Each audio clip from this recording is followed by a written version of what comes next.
Hi, I'm Harry J, and today it has been snowing, so I decided to give you a little tour around my model car collection. So let's give it a go.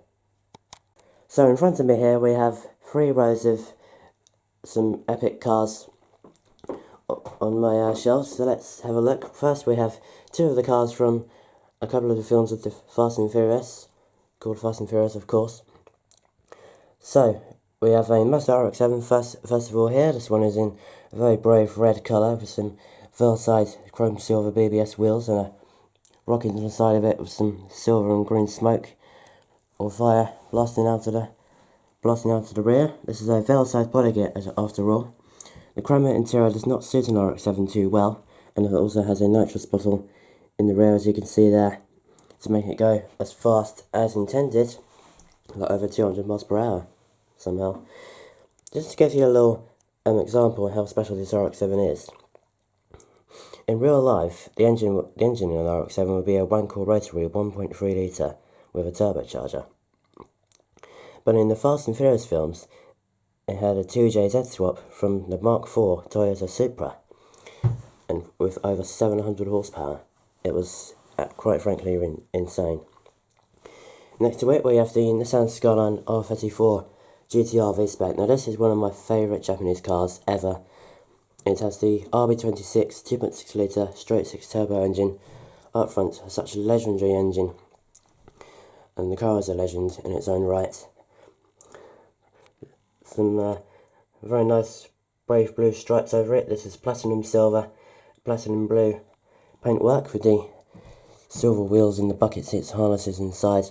It has 450 horsepower and the nitrous bottles in the rear. And next to the Skyline, we have what I call is actually my favourite car of all time, the McLaren Senna. Of course, I have it on my poster next to me to just explain how much I love it. The Senna is quite frankly insane.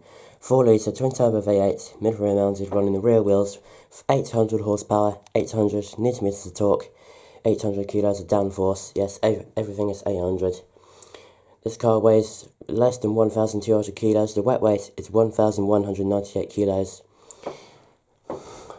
Dry weight, sorry, my bad. And the wet weight is 80 kilos or so more than that. But it is a fantastically light car, thanks to the carbon monocoque free, the carbon body panels throughout, the glass panels in the doors, the half-height side windows. Basically, every single thing that McLaren can do to make that as light as possible. It's in here in its launch colour, Myra orange with these silver wheels. It would have black wheels when it was first launched, but here they're silver with the blue arrow blades at the front. Love to own one. Next to it we have the Bugatti Zonda F Roadster. This is one of the most iconic poster cars in my mind. 7.3 litre naturally aspirated V12 mid-rear mounted. It is an absolute work of art. Only about 40 of these roadster versions in the world. I'm not sure how many coupe versions there are, but that is quite frankly incredible. Ferrari F50, painted in Rosso Corsa, matching one of the buttons on my camera, as expected. And this is also one of my favourite cars. I like it as much as the Senna because it features one of my favourite engines of all time, my favourite engine ever, and a 4.7 litre naturally aspirated V12 with about 519 horsepower, 512 brake horsepower, with a 6-speed gated manual gearbox, and the fact that you can actually remove the roof panels to hear plenty more of that beautiful sound that comes out of that V12. Such a raw driving experience. Next to it we have a Porsche 997 GT3 RS. This is a 450 horsepower, 4 litre naturally aspirated flat 6 mid-rear mounted car. It's in here in its launch spec with the black paintwork, the red front grille, the red wheels, and also there is some red on the wing mirrors, the red stripes along the side, titling 997 GT3 RS 4 litre. So next to it, the Ferrari 599 GTO 6 litre naturally aspirated V12 in this one, for a 6-speed sequential automated manual gearbox. 509 GTO, only 499 of these ever made. one of the best sounding cars in the world. One of my favourite things about Ferraris are on the sides here, it's good rear shields worn on the front flanks that represents them really rather specially, incredibly. Onto the second section, we have a Mercedes SLS AMG GT3 car, not road legal at all, the track focused version only for the racetrack. It has that legendary 6.2 litre NA V8 engine up front, but way more power than the road car. Also raw driving experience to drive one of those, very rare, limited numbers as well. The LaFerrari Aperta, 200 Apertas in the world, which is of course the Italian word for open, the convertible version of the LaFerrari, 500 coupes, 200 Apertas, 6.3 V12 NA engine mid-rear mounted, 963 horsepower mated to a hybrid system. About 200 extra horsepower you get from that. The McLaren P1, obviously like the Senna, the first kind of McLaren's Ultimate Series when it first started with the P1, and now for the Senna. And now we're being replaced by something like the Altura and the Speedtail. But this has a 3.8 litre twin turbocharged V8. This has, in my mind, a P1 and a 12C or 650S has a much better soundtrack than either a Senna, an LT, or a 720S. It's a very, very deep and raucous rumble from the V8 that comes from the P1. Of course, a hybrid system, just like the LaFerrari. This gets a move on 0 to 60 2.8 seconds, just like the Senna. But the Senna has a top speed of 211 miles an hour. This has a top speed of 218 miles per hour, so slightly fast, but it's not even as light as the Senna, which makes it quite confusing. Porsche 918 Spider. In fact, all of these hybrid hypercars were here. The LaFerrari, the P1, now the Porsche 918 Spider. You cannot get a Porsche 918 Coupe, you can only get Spiders. Because, well, that's what it's called. So, Coupe never existed, but here we have a Spider. 4.6 litre, naturally aspirated V8, mid-rear mounted. By a 9-speed PDK dual clutch 7-speed gearbox. Gives it instant torque off the line, instant traction, of course, with these hybrid systems.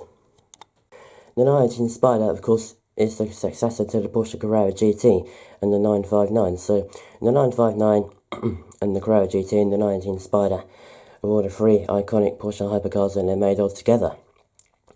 Next to the 918 Spider, the Bugatti Chiron.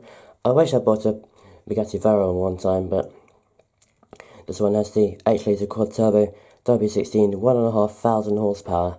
That is nuts. One of the fastest cars to ever expect. The effortless power that this car has just can't be described. Gone over 200 miles per hour one time on the German autobahns.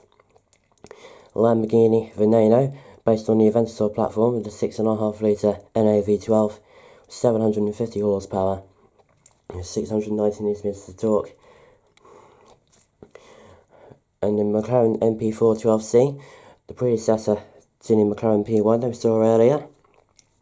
This has the engine derived from the P1, but it has 592 horsepower instead of 903. So on to the last row of the cars I've got in my collection, sadly, but anyway, let's enjoy the last part of this event. So, we have the Lamborghini Aventador right here.